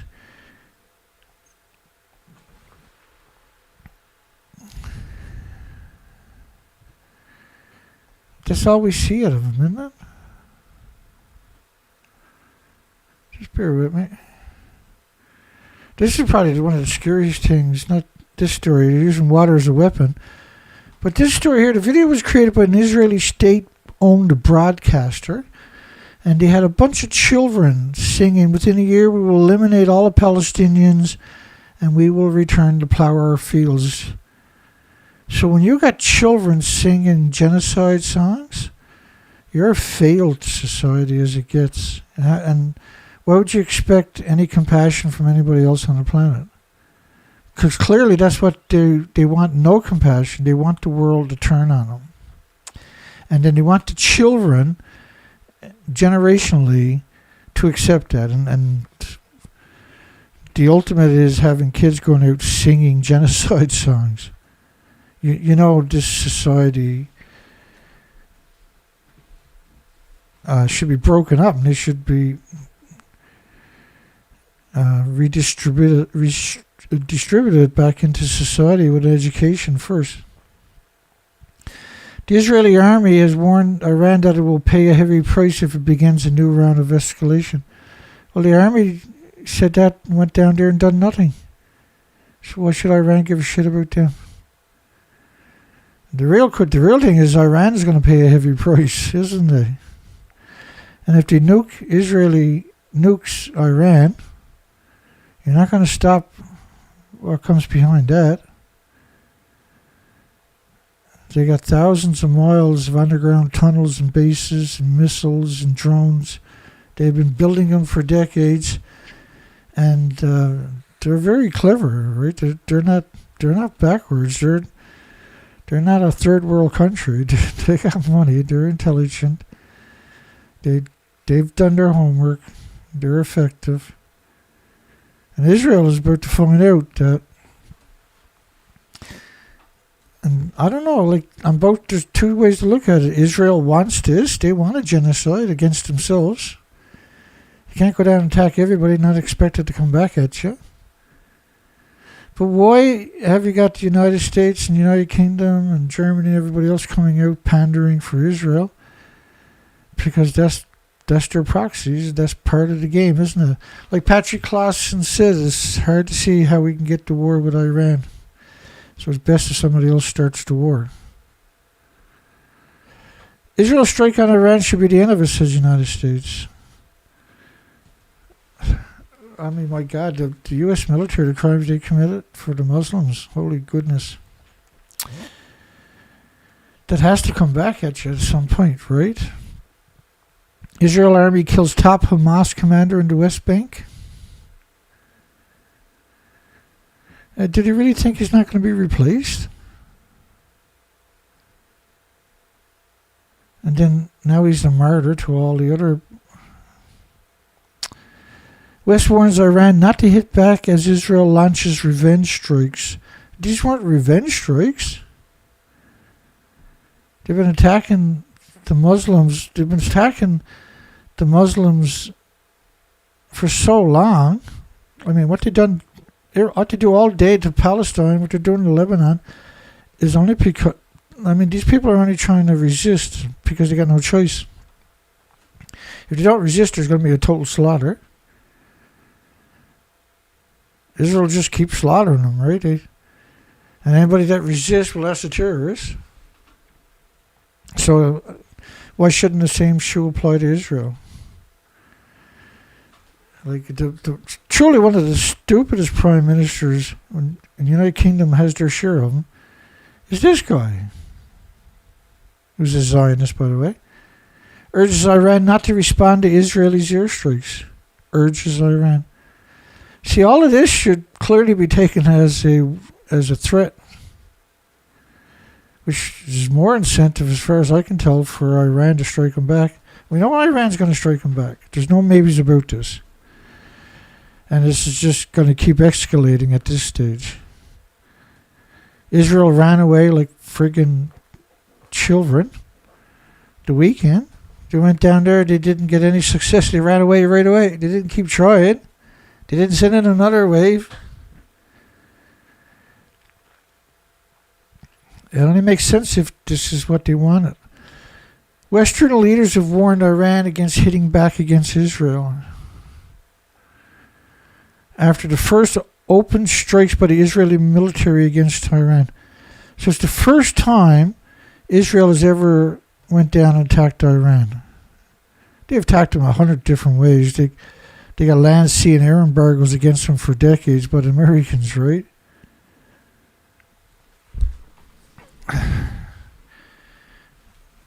And now Iran is just coming out of their shell and saying, well, the hell with it. Let's go. Let's get it on, baby. And instead, Israel just goes there, fails, and then runs away again. The U.S., United Kingdom, Germany, France were among the nations to urge restraint following the strikes. Well, where were you while they were slaughtering Palestine? Palestine couldn't fight back, so you kept your mouth shut and supplied the weapons. And now somebody can fight back. And this is like, it's not the U.S. The U.S. people don't sanction this. It's not United Kingdom. The United Kingdom people don't sanction that. Germany people don't sanction it. France population doesn't sanction this. It's bought and paid for Zionist politicians in those countries that are able to pull the strings are promoting that ideology. Not the population's not out in the streets saying, let's go get them. It's the disgusting, despicable men in suits with no conscience, no emotions of a human whatsoever. The so-called, why did he call himself the IDF, the Israeli Defense Force? The Israeli Defense Force. They don't have to defend themselves ever. Now they might, after decades. But they've never had to defend themselves. They've always fought with superior air, land, sea power, right? And monetary influences. They've never fought a real opponent. They're like a boxer, a professional boxer, that's 260 pounds, and he only fights 115 pounders, and that have just started boxing the week before. They won't fight anybody else, only the weakest people they could find. That's the best way to describe the Israelis' legacy. There's no honor in their legacy. There's zero honor in doing what they do. Going in and slaughtering women and children all day, every day. And then they don't expect anybody to object to that. And literally the stupidest things you see is the Israeli police. Every time you see them, you can't help but think, my God, these are stupid as you can get. Iran says it has a right to defend itself after Israel's strike kills soldiers. Again, they're showing you a picture. This is the disgusting BBC, who let Jimmy Savile rape over 1,100 children at their site. And I've shown a picture of no strikes, no explosions. I've never seen that before. That's what I call a false flag in many ways. Iran says it has the right to defend itself after Israel's strike kills soldiers. So this is the Western media putting these statements out, right? And Israel likes to say, well, we're a sovereign state. We have a right to defend ourselves. Well, so is Iran. They're sovereign. Everybody is. As if Israel's the only one on the planet. And because you wear a suit and they're on TV, that doesn't mean they have any of the human attributes that we associate with people. Iran's foreign ministry says the country has a right to defend itself. Israel says they got a right to defend themselves. Iran says they got a right to defend themselves. We're at a good old Texas draw there. The Israeli Defense Forces says the strikes are in response to months of continuous attacks. Well, Israel has never stopped attacking anybody for decades. I mean, what they done to the Palestinian children is just unconscionable. It's 2014. I killed 13 Palestinian kids today. Have you ever heard of an Iranian sniper saying that? I killed 13 Israeli children today? Or Palestinian. Have you ever heard a Palestinian saying I killed 13 Palestinian or Israeli children today? Or Hamas. Have you ever heard Hamas say that? Have you ever heard Hezbollah? Have you ever heard anybody say that about Israel? Brag about it on Twitter. That's such a disconnect. It's heartbreaking, really, that people could actually exist with that. Following a barrage of Iranian missiles fired at Israel on the 1st of October. That was retaliation for assassination in their country. And destroying a city block on top of that. Endless civilians were completely traumatized for the rest of their lives across that whole area that could happen. The question now is whether Iran will respond. I can guarantee you Iran's going to respond. Have they got a choice? It's just one big zombie fest right now. And promoted by the military-industrial complex, the top 10 weapons producers, the despicable media, the insidious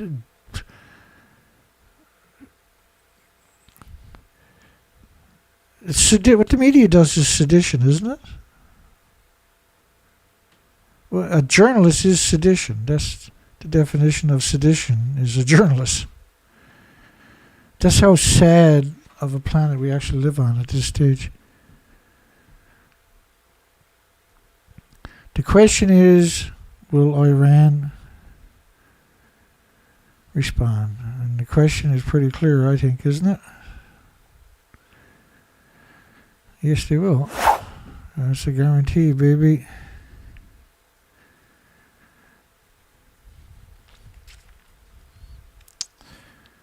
I just don't see the sense in it. We're trying to have a future on the planet, and we don't matter. Nobody on this planet, no species on the planet matters. Only the military-industrial complex and the people that promote nothing but misery. That's the ones that matter. Everybody else gets sick and die. Couldn't care less. They're just anything to justify a perpetual misery machine.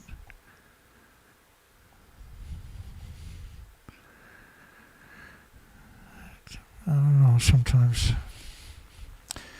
I can guarantee you Iran is going to strike back. It's going to get ugly after that. Will a Israeli and Iran war cause destructive inflation worldwide? Yeah. I appreciate everybody.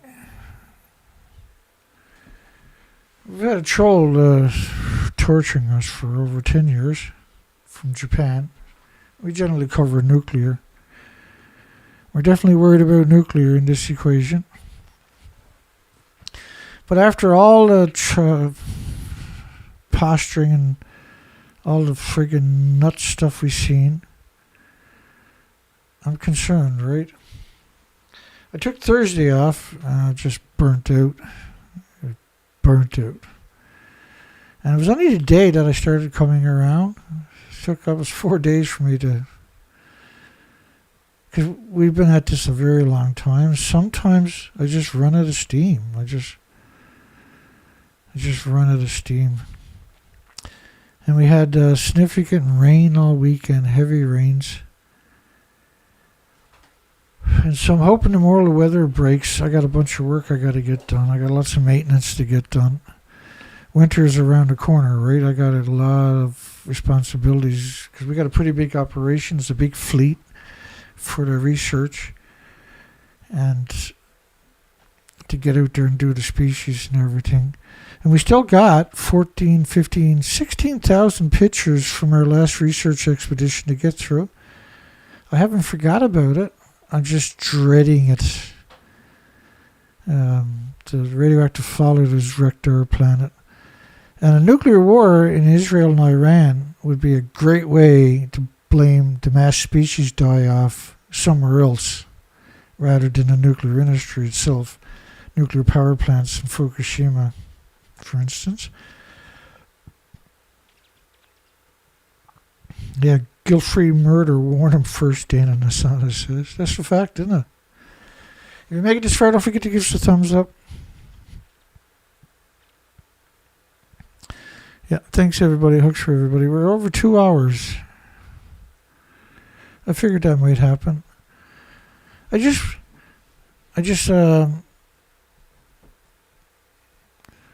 calling it the way I see it. I've always done that, and we've talked about Israel before. You know, when you see a society that dysfunctional, and Iran is going to spank them really bad, probably take out their water infrastructure, their electricity infrastructure. It'll be interesting to see how that society reacts. Will they wake up and smell the coffee and start being citizens of the planet, or will they dig in and continue to be the assholes that we know? I'm assuming the latter, unfortunately. I do hope I'm wrong, but I don't imagine I am. And James Lucid had put together a song, Calm Down Charlie. We named a stalker Calm Down Charlie. And lately, for the last while, we've been using that song, and we're going to do it again tonight. We'll see everybody on the next show tomorrow night. We're probably going to be covering the Deep Geological Repository here in Canada. That's who was messing with me last week, apparently, because they got a vote going on as we speak, and they got me censored, so I don't even exist. But they've been messing with me heavy for about 2 weeks because they knew the vote was coming, and we're the only opposition out there. And so that's who's been censoring us.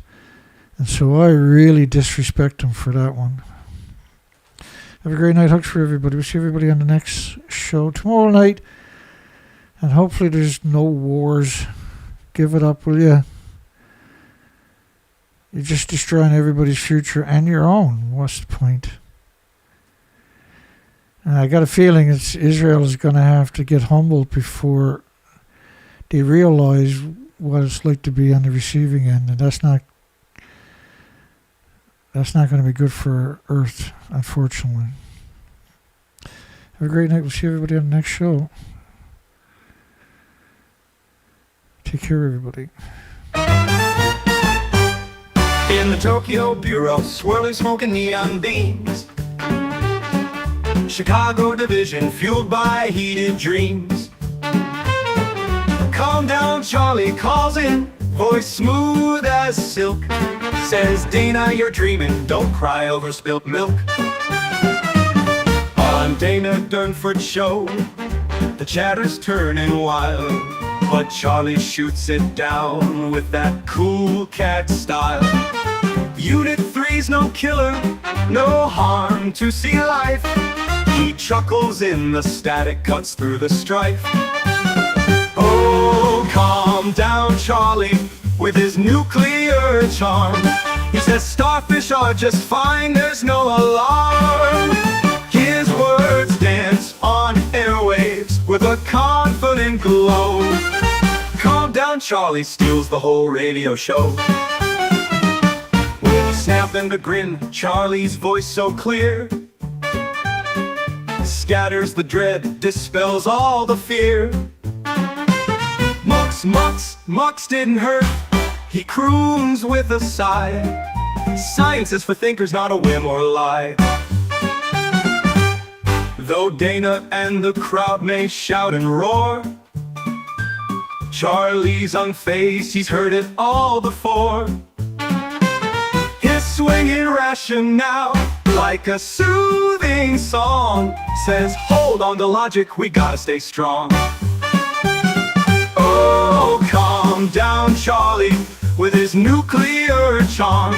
He says starfish are just fine, there's no alarm. His words dance on airwaves with a confident glow.